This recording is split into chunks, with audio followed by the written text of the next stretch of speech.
बिस्मिल्लाहिर्रहमानिर्रहीम अस्सलाम वालेकुम वरहमतुल्लाहि वबरकातुहू। प्रोग्राम द यतीम वासर आज़म स्तासु और स्तासु मलगरे स्तासु द इखलास वेलफेयर ऑर्गेनाइजेशन खादिम इलिया सहारा मलगरो नम द यतीम आवाज रावड़े दे ते मलगरी था ते मलगरे के द जरगुल और द कोरना जरगुल और कम ची सलोर लुर यानी यौज वे ती पाती शवे दे जवानी सुमर द सख्त सर दे खु जमुंगा गा खोर सुमर द सख्त सर दा प कम कोर की जवन तेरे वे कोर न ज खबर तदा सी वेम ची जमुंगा गा खोर द यौल सुकालुना प जेल के जवन तेरे वे په کمزې کې داغه ژوند دی په کمزې کې داغه زندگی دا داغه کور په څه پوزیشن دی کور خپل دی یا پردی دی د ژوند څومره سخت دی د ژوند هغه سخت زمونږ په هغه خور باندې کمی لوبې کړې دي هغه قصه د هغه خور داستان د هغه بچیانو سخت ستاسو سره په پروګرام کې وړاندې کوو زمونږ سره اوسئ د یتیم आवाज د تیمرګری نه زرګل ور د کورنا خمرګر د وخت کې زمونږ سره د زرګل ور بچیان ناستې زمونږ سره څنګه خور ناست را دینه به وسو ته پوښتنه کوو زمونږ سره اوسئ السلام علیکم خور وعلیکم السلام خورې دا راته وایي چې د زرګل ور د مرګ څومره وخت شو هغه د مرګ خو دا یو نیم کال وشو څلور کاله پروت و په علاج والي و بس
نو بس په جیل کې ورته ووایه که نه بس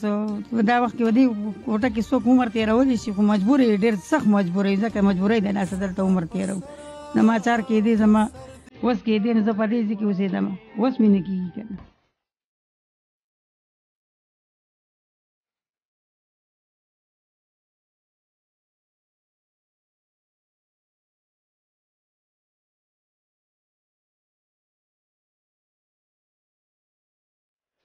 بچه ته سکول وی؟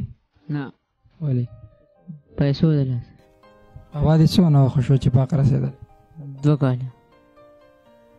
سکول دې نه دی؟ نه اوس څه کې؟ بس ناست یم کار مار نشته داسې کښېنم دا خو ستا د کار نه دی بچو دا خو د سکول وخت دی دا خو د جومات وخت دی دا خو د مدرسې وخت دی پیسې نشته نو سر پیسو د لاسه نه شو پلار هم ژوندی نو سکول به مې مدرسه به هم بیا اوس هېڅ نشته هېڅ نشته څونه سختې دي بچو په ژوند کې بس ډېرې دي ډېرې زیاتې دي زه د دې خاورې بچی یما یتیم یما یتیم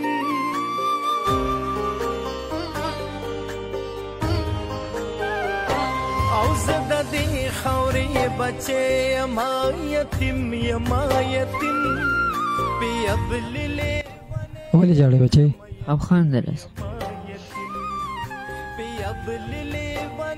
نن دې ډېر زیات خفه په څه باندې نن ډېر زیات خفه یې څه خبره داسې ده چې تاله ډېر خفګان درکړي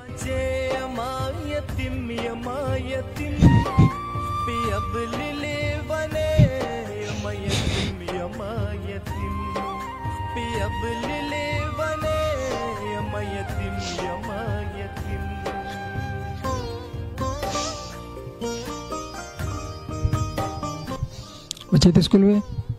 نه جی مدرسې ته ځې؟ ها سکول ولې نه وي؟ پیسو د لاسه بعد څه مسلې دي داسې بچې؟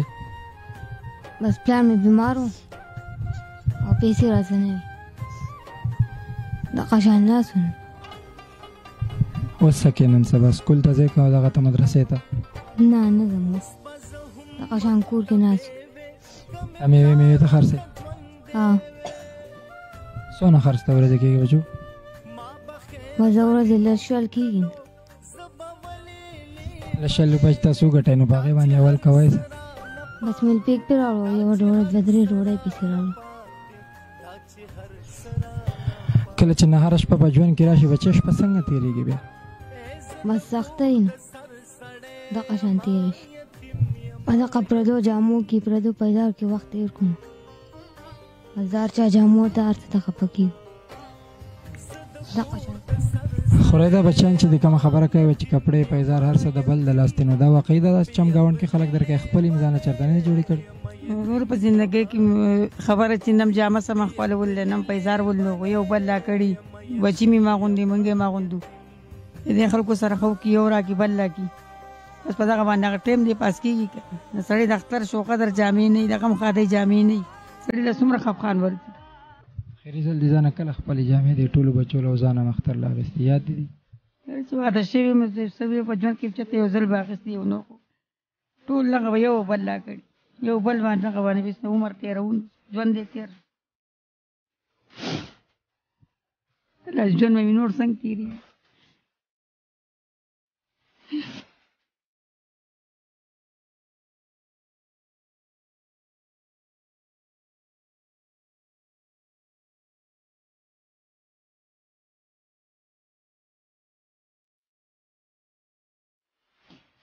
ډېرې سختې نو بس لاره طرفه سختې دي تېرېږي را باندې ماشومان یې هر څه ته خفه کېږي به هر څه ته څه وایي نه خفه شي ته چې زه چې بس مو وشو چې خدای به له درکړي هر څه به وکړي بس نشته دی څه وکړم ما دغه یو نیازبین بچی دی چې څه نشته نو څه به له وکړم دې د نه څه غواړي هغوی پیدا رښتېدلې ما ته مور پیدا نو ما ته زه په خپله خپې ګرځم نو زه تا له کوم ځای کې نه پیدا کړم ګرځه څو پورې ګرځې چې په قسمت کې خدای به دلې درکړي نو ما نیازبین بچی دی د سیالو بچی سیالو بچی مې نو چې خدای پاک راله هغه یو بچی را کړی څلور دینه کوله پاسه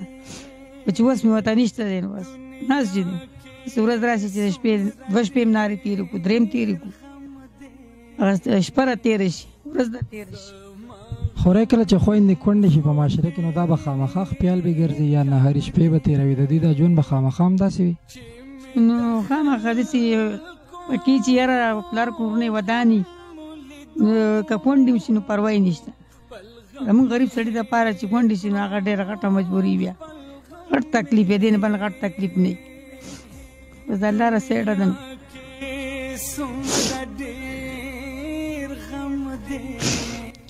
چې کم تېر شو کم تېرېږي زم یا الله باقي خانانو له څه ټایم ځئ مزدورۍ له خورئ څه ټایم راځئ سهار ځم 2 بجې ځم مازدیګر ځم 2 ټایمونه ځم دې حال کې زه لاړه شم پردی مزدوري وکړم ډاکټر له لاړم هغې ما ته وویل چې یاره ته په دې باندې د کرسر په یا د صابون کار مه کوه چې دا ښه شي نو چې نه کوم نو هم نه کېږي دا خیر دی لږه به تنده به تېره کړو نه هره ورځ به تېره کړو نه کور کری خو رانه غواړي اګه که 10 روپۍ پکې کمې م راته راغوزار کړي دا برابر کړو نو هله یې راکړه کنې ځان له زګې ګوره نو دغه نه چې دا راته وویل زه مې خدای په پنډزې باندې ویشتمه چې بس مې نه کېدې نو څه وکړم مجبور یم نو مجبورۍ د لاسه ځم بس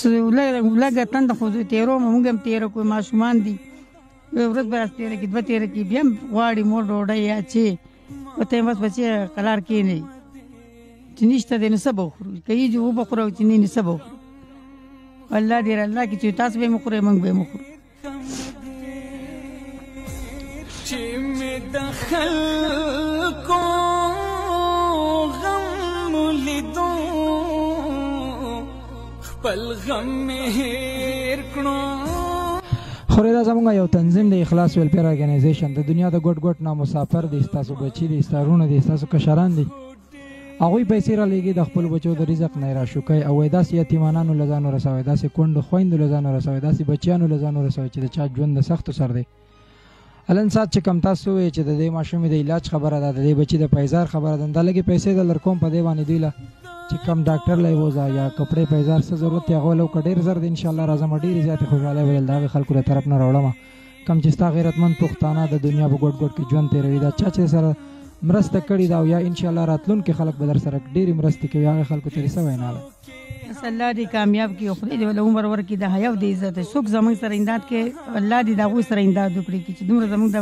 ماشومانانو د یتیمانو بچو سره دومره دغه سره دې زموږ دومره عزت کوي نو خدای دې دوی عزت وکړي او زه الله زه به نور څه ویم خو زه دوا ده ته به داسې هر وخت 15 وخته دوا به ورته کوم چې خدای دې کامیاب کړي او الله دې ولې ډېر شته ورکړي الله مې دې مسافرونه مې د خدای پاک ټول کامیاب کړي د خیر د خوشحالو سره چې دومره زموږ غریبانان سره امداد کوي ښه ملګرو د زرګل کور والا زموږ سره ناسته وه د هغه بچیان تاسو ناستو د هغوی د ژوند ستونزې تاسو واورېدئ د هغوی حالات هم تاسو واورېده چې کم د سیالو بچی دی د 4 خویندو یو ورور دی او د مور ته ډېر امیدونه دي ډېرې سترګې دي ورته مور په 2 کورونو کې کار کوي 3000 روپۍ میاشت اخلي خو 2500 روپۍ د دې یوې کمرې ورکوي کرایه د دې د بجلی بل هم ورکوي په دې مې هم وایي چې پروا نشته چې روټۍ مو خوړه یا نهر سملاستو خو صرف او صرف دا یو غم را سره وي چې د کور کرایه الله تعالی برابر کړي ځکه که 10 روپۍ پکې کمې وي نو یې رابسې راغورځئ چې کور خالي کوي بل سړی به وله راولو هغه پیسې بسې راغورځئ نو خامخا چې کله مور داسې شي او د بچیانو د سر سورې نه وي کور پردی وي نو مور به بیا په پردي کور کې لوښي هم مینځي جامې به هم مینځي ډاکټر به ورته ډېر وایي چې شیمپو نه د صابون نه یې ساته او که د هغې نه یې ساتي نو د پردي کور مزدوري به څوک کوي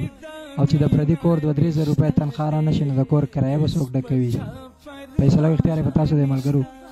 درد ډېر زیات دی غمونه ډېر زیات دي زموږ د هغې مور وینا ده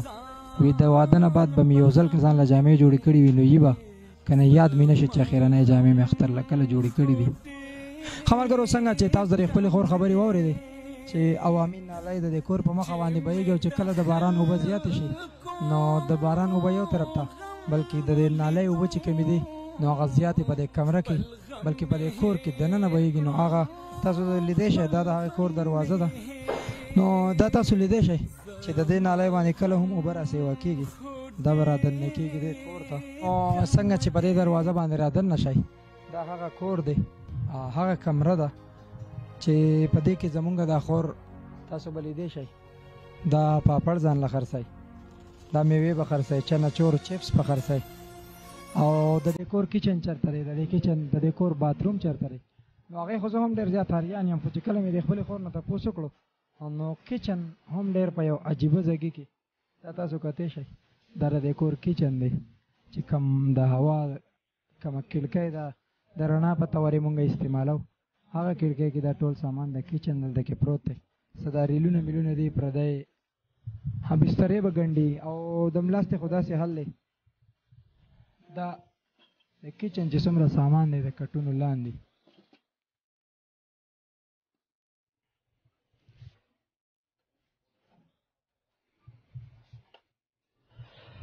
زمونږ خور چې کم د 10 او د 15 روپو کم املی خرڅوي، کم میوې خرڅوي، نو د دې کور ټوله سرمایه دا تاسو لیدی شئ. دا د دې کور سرمایه ده. تاسو کچن هم ولیدو، تاسو دکان هم ولیدو، تاسو کچن هم ولیدو، دکان هم ولیدو. ولې داسې ده؟ خور کوي په 2 کورونو کې کار په 3000، د دې یوې کمرې ورکوي 2500 روپۍ کرایه، د بجلی بیل به هم ورکوي، خپله چې روټۍ به هم کوي، هغه خو به نهاره هم تېره شي. خو د کور کرایه ډېره لازمي ده، ځکه چې 10 روپۍ به کې کمې وي نو سړی مې د کور نه وباسي. الله تعالی دې هر انسان له خپل چت نصیب کړي. که په خېټه یو انسان نهر وي صحیح ده، خو چې د کور د کرایې پیسې کمې وي نو شاید که کرایهدار د کور مالک کرایهدار ته شاید که یوه شپه هم صبر وکړي. ها ملګرو، د دې پروګرام اختتام هم په دې ځای باندې کوو. په ډېر امید سره الله تعالی دې ستاسو په ژوند کې ډېرې زیاتې خوشحالۍ راولي. الله تعالی دې زمونږ مسافرو له دومره خوشحالۍ ورکړي، دومره رڼاګانې په ژوند کې، دومره راحتونه